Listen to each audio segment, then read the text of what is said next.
Alhamdulillahirabbil alamin wa bihi nasta'in ala umuri dunya waddin.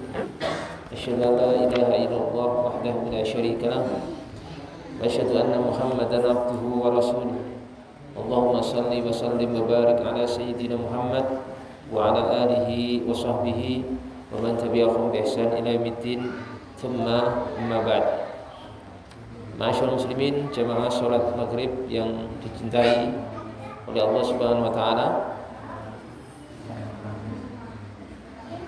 Saat ini kita sekalian sudah masuk bulan baru, yaitu bulan Rajab. Kalau bahasa Jawa bulan Rejab ya. Kalau tidak salah ini tanggal 3 atau 4 ya. Bisa dicek nanti.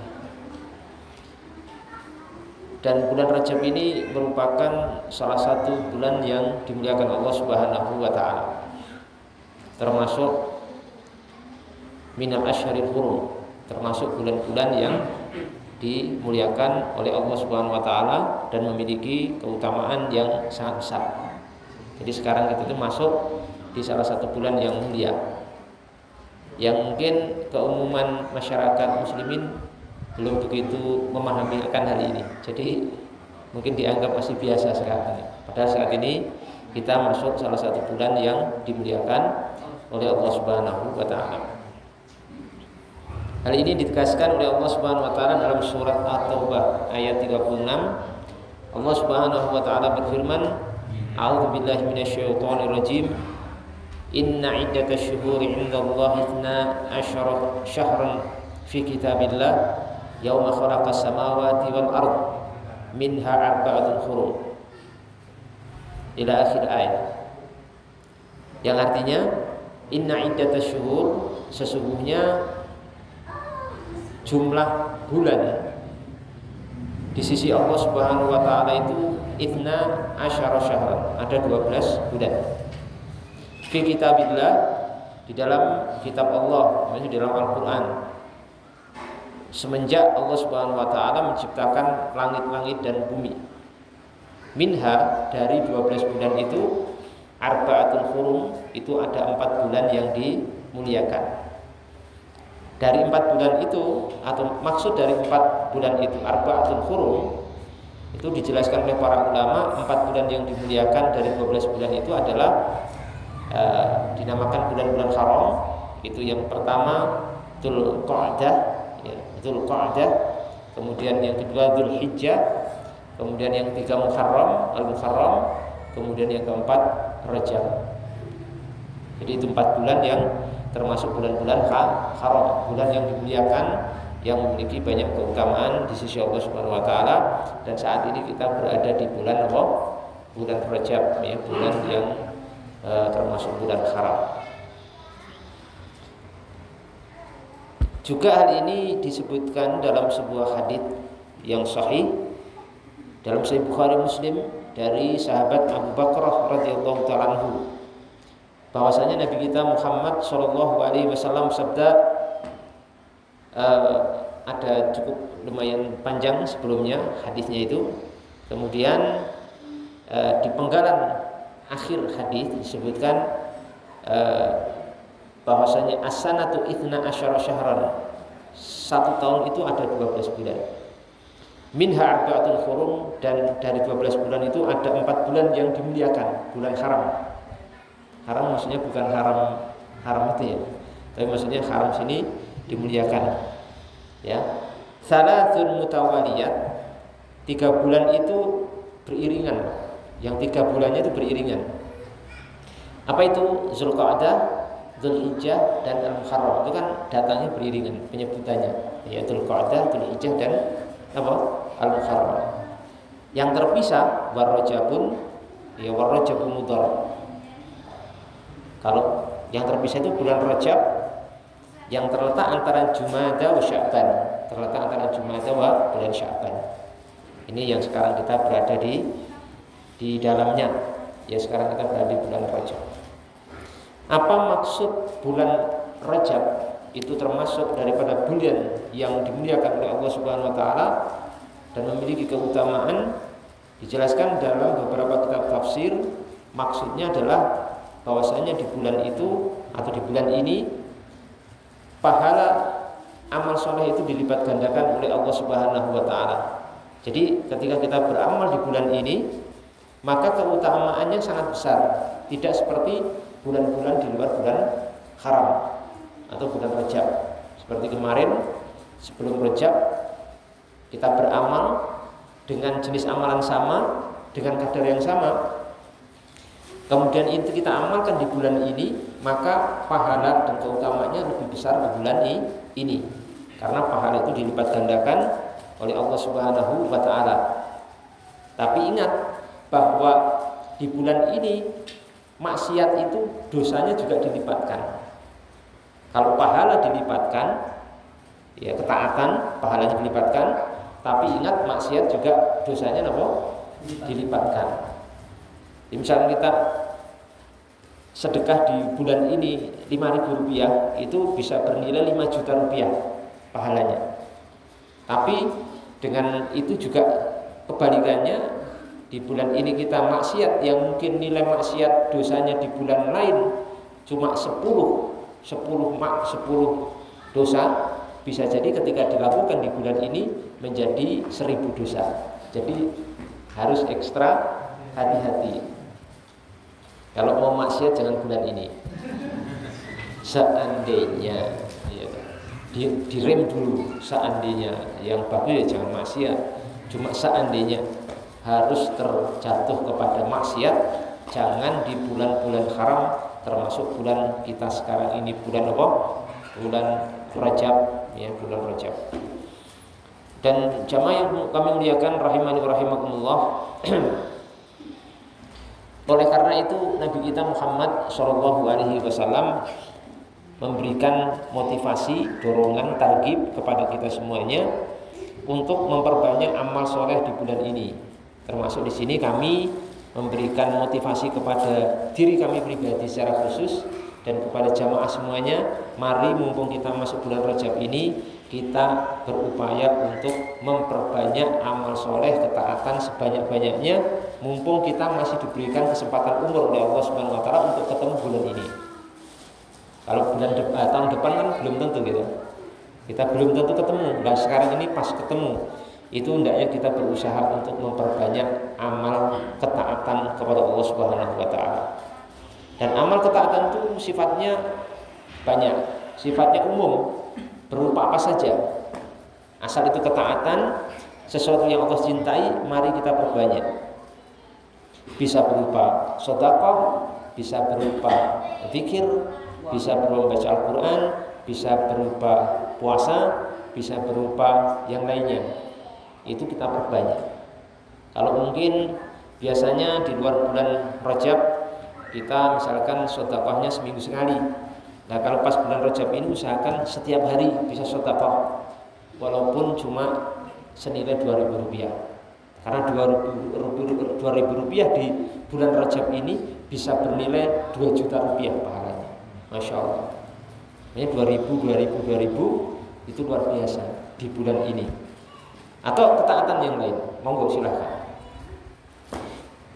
Ini ditunjukkan oleh hadis Nabi Muhammad SAW dalam riwayat Imam An-Nasa'i dalam sunan beliau dari Sayyiduna Usamah bin Zaid radhiyallahu anhu. Beliau Usamah bin Zaid pernah berkata, "Qultu ya Rasulullah, wahai Rasulullah, lam araka tasumu min syahrin minasyuhur mata syumuh min Sya'ban." Usamah bin Zaid ini bertanya kepada Nabi Muhammad SAW, "Ya Rasulullah, aku itu belum pernah melihat Anda puasa di satu bulan itu lebih maksimal daripada puasa Anda di bulan Sya'ban." Nabi itu kalau masuk bulan Sya'ban itu hampir tiap hari puasa. Yang benar Nabi itu kalau masuk bulan Sya'ban bukan puasa sebulan penuh, tapi hampir setiap hari puasa. Itu yang benar ya. Pendapat atau terang para ulama yang benar. Ada yang mengatakan sebulan penuh enggak, tapi yang benar Nabi Muhammad SAW itu kalau masuk bulan Sya'ban hampir puasa tiap hari. Karena setelah Sya'ban Ramadan. Jadi tinggal sekitar pinten? 2 bulan ya, karena ini Rajab. Ya, Rajab awal tadi, Rajab awal, Sya'ban, terus Ramadan. Ini jangan lupa doa nih yang kita panjatkan kepada Allah Subhanahu wa taala, Allahumma barik lana fi Rajab wa Sya'bana wa ballighna Ramadan.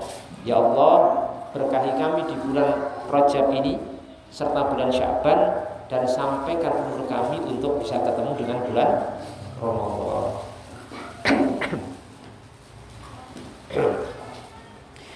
Dan Nabi Muhammad SAW itu kalau bulan Sya'ban Pak, itu puasanya luar biasa, hampir tiap hari puasa. Sampai riwayat Aisyah itu seakan-akan sampai diredaksikan sebulan penuh gitu. Kalau redaksi hadis Aisyah itu Nabi Muhammad itu puasanya sampai sebulan penuh. Tapi maksudnya bukan sebulan penuh, cuma hampir sebulan. Apa jawaban Nabi Muhammad SAW ketika ditanya oleh sahabat Usamah bin Zaid yang kalau bulan Sya'ban itu hampir puasa sebulan penuh, terus puasa? Dijawab oleh Nabi Muhammad SAW, "Dzalika syahrun yaghfulu nasu anhu baina Rajab wa Ramadan." Sebab bulan Sya'ban itu bulan yang banyak dilalaikan oleh manusia. Yang bulan Sya'ban itu terletak antara bulan Rajab dan bulan Ramadan. Kan iki Rajab, terus Rajab napa? Sya'ban, Ramadan. Nah, bulan Sya'ban itu bulan yang sering dilalaikan oleh umat Islam. Malah nggak maksimal ibadah, nggak maksimal puasa. Itu Sya'ban, gitu loh. Maka Nabi ingin memberikan contoh dan motivasi memperbanyak puasa Ramadan, memperbanyak puasa di bulan Sya'ban, karena supaya umatnya tidak lalai dari memperbanyak ibadah, terkhusus puasa di bulan Sya'ban. Nah, hadis ini kata para ulama menunjukkan kepada kita sekalian, berarti bulan Rajab dan bulan Ramadan itu 2 bulan yang memang manusia itu sejak zaman dulu itu sudah menyibukkan diri dengan ibadah. Kalau Rajab sibuk dengan ibadah, Ramadan juga sibuk dengan ibadah. Nah, yang dilalaikan itu di tengah-tengahnya bulan apa? Sya'ban. Ya, Masya Allah ya. Ulama itu kalau berdalil luar biasa baik. Jadi untuk berdalil anjuran ibadah atau perbanyak ibadah di bulan Sya'ban itu di bulan Rajab itu memakai dalil ini, memakai hadis ini, di mana menunjukkan yang dilalaikan itu seringnya bulan Sya'ban, sementara bulan Rajab dan bulan Ramadan itu memang sudah dipakai oleh kaum muslimin untuk menyibukkan diri dengan ibadah kepada Allah Subhanahu wa taala. Hal ini disebutkan oleh seorang ulama Al-Hafidhu Ibnu Hajar Al-Asqalani dalam Tabyin Al-Ujub, ya, Tabyin Al-Ujub. Ada kitab tentang masalah itu, karangan sinten? Al-Hafidhu Ibnu Hajar, tentang keutamaan dalil-dalil seputar Syahrul Rajab atau bulan Rajab. Oleh karena itu, jamaah yang dimuliakan, di sini kami mengajak, mari kita memaksimalkan diri untuk memperbanyak amal soleh di bulan ini. Jangan sia-siakan kesempatan ini untuk sedekah, untuk sholat, untuk banyak berzikir, untuk banyak membaca Al-Quran Karim, untuk banyak berpuasa semampunya. Paling tidak ngeten. Niki ada faedah dari ulama ini. Disebutkan Imam Nawawi, kalau ada sesuatu yang hukumnya sunnah, niku usahakan kita itu pernah mengamalkannya walaupun cuma sekali seumur hidup. Minimal loh itu maksudnya. Nek lebih banyak juga. Pokoknya ada sesuatu yang hukumnya sunnah, usahakan seumur hidup itu pernah mengamalkan minimal gitu sekali. supaya kita tercatat di dalam daftar orang-orang yang pernah mengamalkan sunnah Nabi yang itu. Sampai mati itu ada daftarnya, tercatat golongan mereka. Walaupun cuma sekali. Ya syukur tidak sekali, tapi minimal apa? Sekali. Ya, ini penting sekali. Jadi misalkan sholat duha, ya pernah sholat duha, pernah lah maksudnya. Walaupun cuma sekali, ya kan mending daripada belum pernah duha sama sekali. Jadi seumur hidup nanti di hari kiamat tuh sholat duha kosong, catatannya kosong. Bedanya sudah pernah itu sholat duha, oh pernah. Nah ini kan sudah masuk dari rombongan para hamba Allah Subhanahu Wa Taala yang mengamalkan sholat duha. Tahajud pernah tahajud. Walaupun sekali, lumayan, ya. Atau apapun itu, pokoknya sunnah Nabi Muhammad Shallallahu Alaihi Wasallam. Nah di sini